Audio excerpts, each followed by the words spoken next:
안녕하세요. 하이드입니다. 하이엄. 사주 보러 다니면서 나중에 결혼은 하는지 하면 또 잘 하는지 궁금하신 분들이 너무 많은 것 같아. 그래서 저한테도 가장 많이 물어보는 질문인데 귀찮기도 하고 그냥 이런 거는 스스로 알아서 보시라고 배우자 운이 좋은 팔자 특징을 저번에 알려드렸었는데 본인 팔자에 하나도 해당되는 게 없었다면 뭔가 서운하겠죠? 이번 생은 망한 것 같고 개운법 알려달라는 사람들이 있을 것 같아서 준비한 컨텐츠입니다. 바로 배우자 운을 좋게 만드는 비법을 알려드리도록 하겠습니다. 개운법 첫 번째. 두두두두두두. 지금 지난 연애에 비해 훨씬 좋은 사람이 곁에 있다.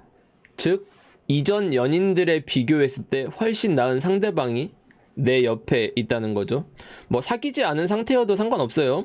그냥 압도적으로 다른 사람인 거죠. 지난 연애에 비해서. 그러면 이 사람한테는 자기 사주가 어찌됐던지 간에 용기를 내서 고백을 하셔야 됩니다.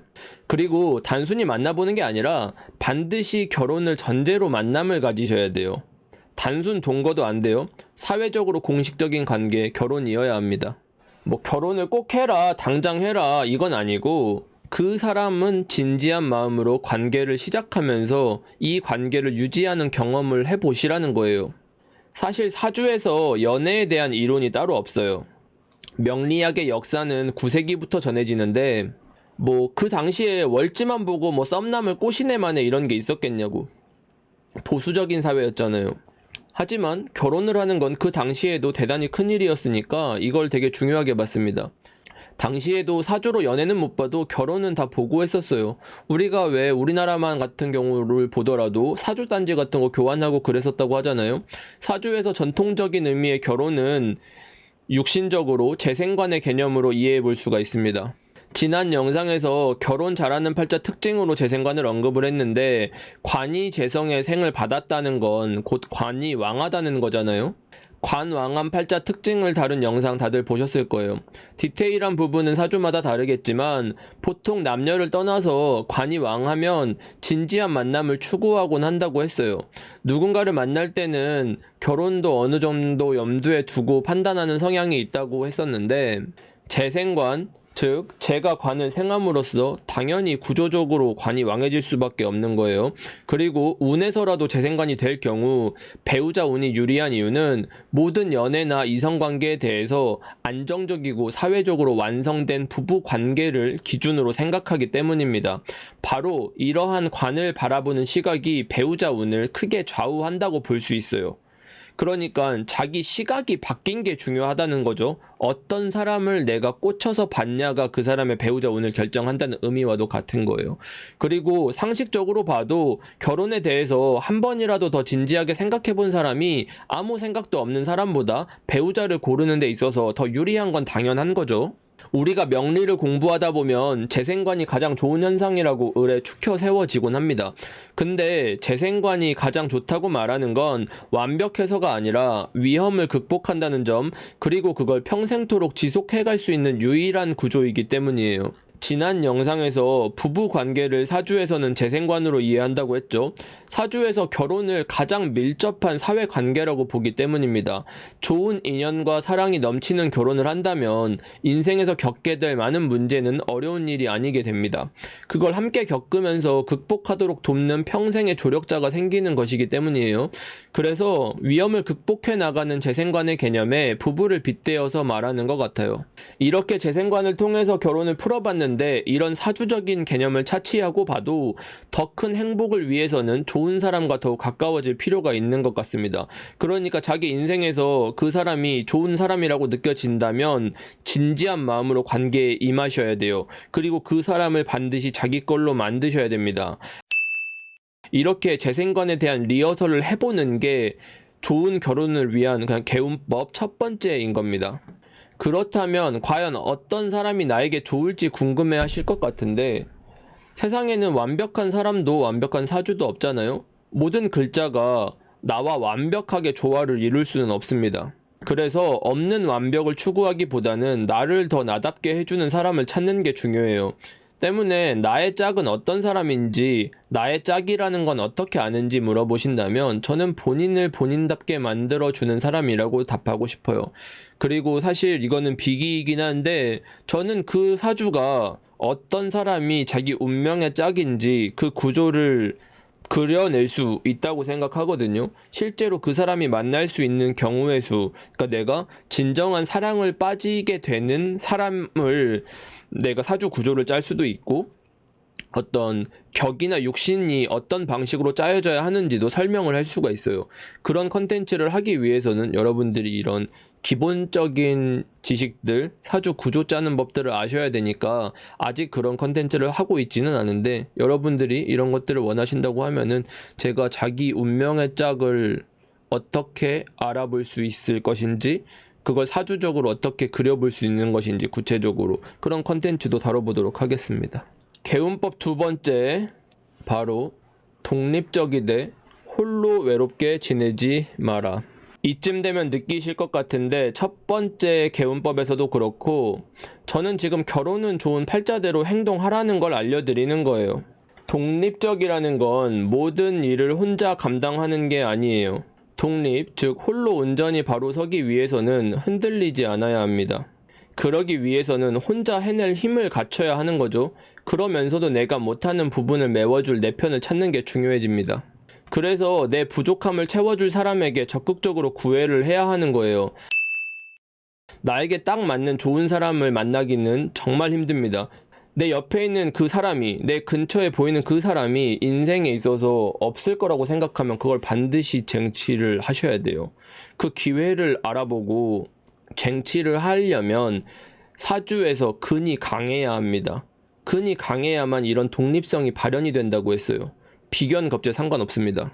저는 이걸 근이 왕하다고 표현하는데, 사주에서 비견이 지지에 확실하게 자리를 잡고 있으면 이런 독립성을 갖게 되지만 이 경우가 많이 없어요. 대부분 팔자에는 근이 없거나 있어도 운세로부터 흔들리게 되는 등 제대로 된 근을 갖춘 경우가 별로 없어요.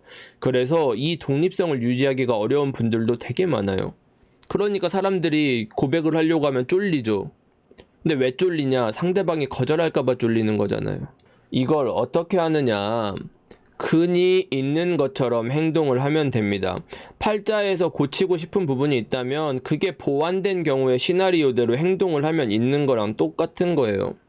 근이 있다라는 거는 우리가 흔히 생각하듯이 독립적이다, 남에게 침범을 받지 않는다, 자기 곤조가 강하다, 흔들리지 않는다, 편안함, 쫄지 않는다, 어려움을 두려워하지 않는다, 내가 주변에 기꺼이 의리 있게 계산하지 않고 내가 스스로 손해보더라도 그 위험에 들어가서 누군가를 위해 희생할 준비가 되어 있다, 등등등. 혼자서 밥을 잘 먹는다, 혼자서 쇼핑 갈 수 있다, 뭐 이런 것들도 해당이 되겠죠. 하지만 언제나 그렇듯 뭐다? 이건 쉽지가 않다. 팔자를 고친다는 건 정말 어려운 일이에요. 세상에서 가장 하기 싫은 걸 매일같이 해도 뭔가 바뀔락 말락합니다. 다른 사람들이 없으면 혼자 밥을 못 먹는 사람들 되게 많아요. 혼자 고깃집에서 밥을 못 먹어, 사람들이. 왜? 어색하고 이상하대. 하지만 저는 혼자 고깃집에 가서 이것저것 시켜서 쌈까지 시켜서 싸먹을 수가 있습니다. 그럼 하이드는 뭐다? 근이 있나 없나? 있는지 있는 것처럼 행동하는지 여러분은 알 수 없죠. 아무튼 우리가 뭔가 쉽게 주어진다는 건 딱 그만큼의 가치라는 거예요. 그래서 없는 것들을 얻기 위해서는 그만한 노력을 해야 합니다. 제가 알려드리는 비법들이 말로는 되게 쉬운 것 같아도 실천하기는 어려워요. 그래서 얻어가는 것도 클 거라고 생각합니다. 개운법 세 번째, 배우자로서 인생에서 가장 존경할 수 있는 상대를 만나세요. 어떤 욕망을 자극하거나 두근두근 설레게 하는 사람이 아닐 수도 있어서 알아보기 어려울 수도 있는데, 힌트를 드리자면 함께 있으면 그냥 즐겁고 평온한 마음이 들도록 해주는 사람일 거예요. 그리고 내가 할 수 있는 선에서 나보다 부족한 사람들을 도와주면 됩니다. 이 개운법 세 번째는 바로 인성을 활용하는 거예요. 인성은 사주에서 말하는 불변의 법칙입니다. 인성의 생을 받는다는 것은 믿고 따를 수 있는 신과 같은 존재가 있는 거예요. 뭐 종교적이라는 뜻이 아닙니다. 만약에 이게 있다면 자기가 잘 흔들리지를 않아요. 지장간에 있고 이런 건 상관없어요. 근데 만약에 아예 원국에 없다고 하면은 항상 흔들릴 수도 있고 자기를 지켜줄 사람을 찾아서 헤매이게 되는 거예요. 만약에 근이 있다면 세상을 찾아봤더니 그런 사람이 없어서 나 자신이 신이 된 것과 같은 거예요. 자기 자신을 믿기 때문에 흔들리지가 않는 겁니다. 일간이 내가 인성의 생을 받는다는 건 자신이 근이라는 뿌리를 갖추지 못했으니까 혼자의 역량으로는 바로 서지 못했다. 신앙하지 못해서 약한 존재가 되었다는 뜻이에요. 그렇기 때문에 그런 존재가 없다면 이를 찾아 헤매게 됩니다. 사주에서 인성이 나라는 하찮은 존재를 하늘같이 품어주고 엄마의 마음으로 사랑해준다는 건 그렇게 받은 사랑을 전하면서 계속 이어나가라는 뜻입니다. 인성의 사랑은 짧고 강렬하기보다 기억에 남는 은은한 온기와도 같아요. 천천히 오래 전해주는 사랑이에요. 가장 보수적이기도 하고 불변하는 것이기도 합니다. 엄밀히 말하면 세상에 변하지 않는 건 없기 때문에 불변한다고 믿는 거죠. 누군가를 존경한다는 것은 자신을 상대적으로 낮춘다는 뜻입니다. 그래서 누군가를 존경하고 존중할 수 있다는 건 결국 나를 낮출 수 있다는 것과 동시에 나보다 낮은 사람들에게 기꺼이 시간을 내어줄 수 있다는 걸 의미해요. 때문에 존경할 수 없는 상대라면 과감히 떠나되 상대방을 존경한다면 자신을 더욱 낮추고 상대를 더욱 존경해야 합니다. 그리고 시간을 내서라도 나만을 위한 일, 의무감으로 인한 일 외에 누군가를 돕는 일에 신경을 써보세요. 도와줄 수 있는 사람들을 나만의 방법으로 돕는 것은 나에게도 은은한 즐거움을 주기 마련입니다. 뭐든 해본 놈이 더 잘한다고 사랑을 주고받는 경험이 되어 있는 사람이 더 능숙하기 마련이잖아요. 인성의 사랑을 모티프로 삼아서 베풀고 받는 습관을 들인다면 스스로 좋은 결혼운을 개척해 나가는 것과 같은 거예요. 사주는 사람에 대한 정보를 나름의 기호로 표현한 도구입니다. 사주를 보는 이유는 그 사람을 더 잘 이해하기 위함이고 더 잘 이해하기 위함은 곧 애정을 주기 위해서라고 생각해요. 천천히 오래가는 인성처럼 긴 시간 동안 애정 깃든 공부를 하시기를 바랍니다. 그럼 오늘 수업은 끝. 여기까지 배우자 운이 좋은지 아는 방법에서 개운법으로 넘어왔는데 이쯤에서 좋은 배우자 특징, 나에게 좋은 배우자를 알아보는 방법도 궁금해 하실 것 같아요. 해볼지 말지는 제가 영상 반응을 보고 생각해 보도록 하겠습니다. 이 밖에도 알고 싶은 주제가 있다면 언제든 익명 질문이나 댓글 남겨주시고 언제나 그렇듯 복채는 구독과 좋아요, 알람 설정으로 받겠습니다. 잘 맞았다면 간증 댓글도 많이 달아주세요. 시청해주셔서 감사합니다. 빠이염.